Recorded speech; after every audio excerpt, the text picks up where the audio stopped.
အောက်ထဲမှာပါတယ်အကြောင်းအရာတွေဒေကမှာစက်နဲ့ပတ်သက်တဲ့အကြောင်းအရာတစ်ခုကိုရှင်းပြပေးပါမယ်အဲ့တော့ကျွန်တော်စာအုပ်ထဲမှာတတူးရင်းနှီးတစ်ခုတည်းရေးပြထားတာမဟုတ်ပါဘူးတတူးရင်းနှီးတစ်ခုတည်းပါတာမဟုတ်ပါဘူးတတူးနဲ့သက်ဆိုင်တာအားလုံးပါပါတယ်ကျွန်တော်နာမည်မှန်းကြည့်ပါအခြေခံတတူးရင်းနှီးစာအုပ်ကိုရေးသားပြုစုနေသူတူပါအဲ့တော့ကျွန်တော်စာအုပ်ထဲမှာစက်နဲ့ပတ်သက်တဲ့အကြောင်းအရာလေးတစ်ခုပါတယ်ဗျအဲ့ဒါကဘာလဲဆိုတော့မိတ်ဆွေတို့စက်တွေဝယ်တဲ့အခါမှာအမှားရင်းမရှိအောင်အတက်နိုင်တော့ကျွန်တော်စဉ်းစားပြီးတော့နားလေအလွယ်ဆုံးစကားလုံးတွေနဲ့ရေးပေးထားတာပါအဲ့တော့အသေးသေးအချက်လက်တွေကိုတော့စာအုပ်လေးဝယ်ပြီးလေ့လာလို့ရပါတယ်လောလောဆယ်ကျွန်တော်ဒီစာအုပ်ထဲမှာပါတဲ့အကြောင်းအရာလေးတစ်ခုနှစ်ခုကိုပြောပြပေးပါမယ်အဲ့တော့စက်ရွေးချယ်မှုဆိုတဲ့ခေါင်းစဉ်အောက်မှာပါတဲ့အကြောင်းအရာကတော့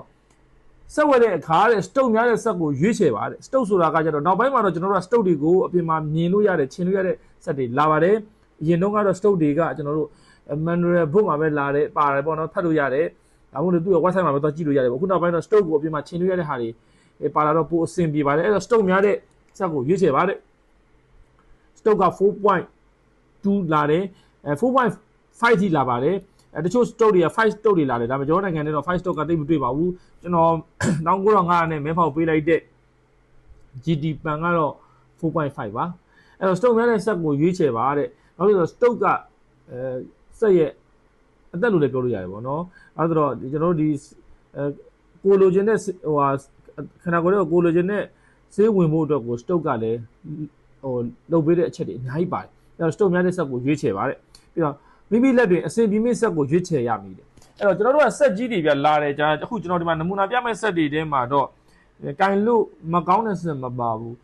ကင်လို့မကောင်းဆိုတာကဟိုဆက် quality ကိုပြောတာမဟုတ်ဘူးကိုယ့်ရဲ့လက်နဲ့ပေါ့နော်ကိုယ့်ရဲ့လက်နဲ့ကင်လို့မကောင်းတဲ့ဆက်မပါဘူးအဲ့တော့မိမိလက်နဲ့အစီအမံဆက်ကိုရွေးချယ်ပါဆိုကျွန်တော်တို့ကဆက်တွေဝယ်တဲ့အခါမှာလက်လေးနဲ့ကိုင်းကြည့်ပေါ့ဗျာ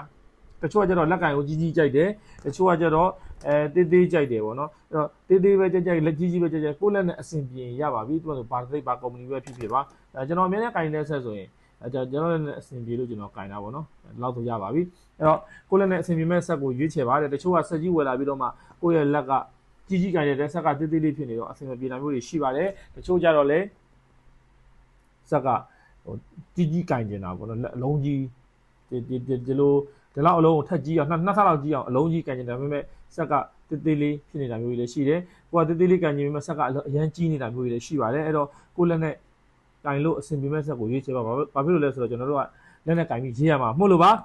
ါပြီးတော့နောက်တစ်ခုကကျတော့90 degree downman motor တဲ့ဒီဇောင်းထားသောဆက်များကိုဦးစားပေးရွေးချယ်ပါအဲ့ဒါကကျတော့ဘာကိုပြောတာလဲဆိုတော့ကျွန်တော်တို့နောက်ပိုင်းပန်ဒီမှာတော့ဒါဒီပန်ဆိုရင်ဒီ efficient ဆိုရင်ဒါ motor 90 degree ပေါ့နော်90 degree ဆိုတာ downman ပေါ့ဆိုတော့ကျွန်တော်ဒါဆိုပေါ့နော်ဒီအကောင်လေးတွေဆိုရင်ဒါဟိုတစ်ချိန်တုန်းကတော့ကျွန်တော်တို့တွေဝယ်ခဲ့ကြတာပေါ့ဗျာမသိလို့ပေါ့နော်အခုချိန်ရောင်းမိမယ်ဆိုရင်တော့ဘယ်သူမှမဝယ်တော့ဘူးအခုတော့သိသွားကြပြီကျွန်တော်တို့တော့ကဒါမျိုးဒီလိုမျိုးပြောပြပေးမဲ့လူလည်းတိတ်မရှိဘူးဒီဗျာနော်နောက်မှကျွန်တော်ဆရာစီကျွန်တော်ရောက်သွားမှသာလင်းသိရတာပေါ့နော်တချို့ဟာတွေကအဲ့တော့ကျွန်တော်အခုဒီအားဆိုရင်ဒါ90 degree ပေါ့တောင်းမှန်ပေါ့ဗျာဒီမှာ motor ဒီမှာသူကအကတိုထွက်မှာပေါ့နော်ဒါ90 degree တောင်းမှန်အဲ့လိုဆက်မျိုးတွေကိုတဲ့ဦးစားပေးပြီးရွေးချယ်ပါဒါပေမဲ့90 degree တောင်းမှန်တိုင်းမဟုတ်ပါဘူးပန်တိုက်ကိုဦးစားပေးရွေးချယ်ပါတဲ့ဆိုတော့ဒါပန်တိုက်ပေါ့ဗျာဒါတွေကဒါပန်တိုက်ပေါ့အဲ့တော့ပန်တိုက်ကိုဦးစားပေးရွေးချယ်ရမယ်90 degree တောင်းမှန်ပါတဲ့ဆက်တွေကိုရွေးချယ်ရမယ်ဒါပေမဲ့နောက်ဝင်ရတဲ့ဆက်များဦးစားပေးမရွေးချယ်ရနဲ့ဆိုတော့ဒီဆက်လေးက90 degree တောင်းမှန်တော့ပါပေမဲ့နောက်ဝင်ရပါတယ်အဲ့တော့ဒီလိုဆက်မျိုးကို cancel လုပ်ပါဒီလိုဆက်မျိုးကို cancel လုပ်ပါတစ်ချိန်တော့ကတော့ဒီလိုဆက်မျိုးတွေပဲကျွန်တော်တို့အကောင်းဆုံးအနေနဲ့သုံးရတာပါဒီလို coin ဆက်မျိုးတွေပေါ့နော်ဒါမျိုးတွေကို cancel လုပ်ပါပေါ့နော်ဆိုတော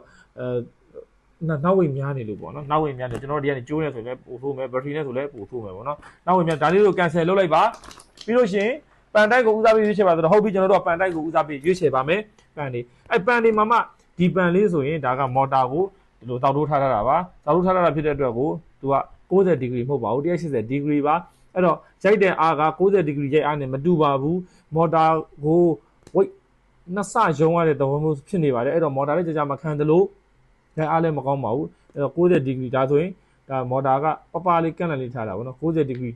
တောင်းမှန်ထားတဲ့ဆက်တွေကိုရွေးချယ်ပါအဲ့တော့90 degree တောင်းမှန်ထားတဲ့ဆက်တွေထဲမှာပထမဦးဆုံးဒီလိုပန်တိုက်ကို90 degree နဲ့ဖန်တီးခဲ့တာဒီဆက်ကုမ္ပဏီပါပဲအခုချိန်ဒီလဲကောင်းနေသေးပါပဲ ကျွန်တော်ရခင်ကလည်းဒီဆက်အကြောင်းပြောပြပူးပါတယ်အဲ့တော့ဒီလိုပန်ကျွန်တော်တို့ဒီတက်တူးပန်တွေကိုဒီကုမ္ပဏီကအရင်ဆုံးစပြီးတော့လုပ်ခဲ့တာပါ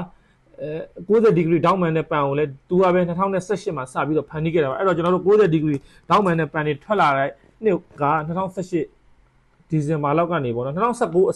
အဲ့လောက်ကနေမှကျွန်တော်တို့က90 degree ဒေါက်မန်နဲ့ပန်တွေထွက်လာတာပါအဲ့တော့အဲ့လိုမျိုးလေးတွေကိုကျွန်တော်တို့ကဆက်တွေကိုဘယ်လိုရွေးချယ်မလဲဆိုတာကိုတခြားအသေးသေးအချက်လေးတွေပါပါတယ်သေးသေးတွေကိုသိကျင်နေဆိုရင်တော့စာအုပ်လေးတွေကိုဝယ်ပြီးတော့ online သင်ကြားမှုတွေလုပ်ပြီးတော့လေ့လာလို့ရပါတယ်ခင်ဗျာကျေးဇူးတင်ပါတယ်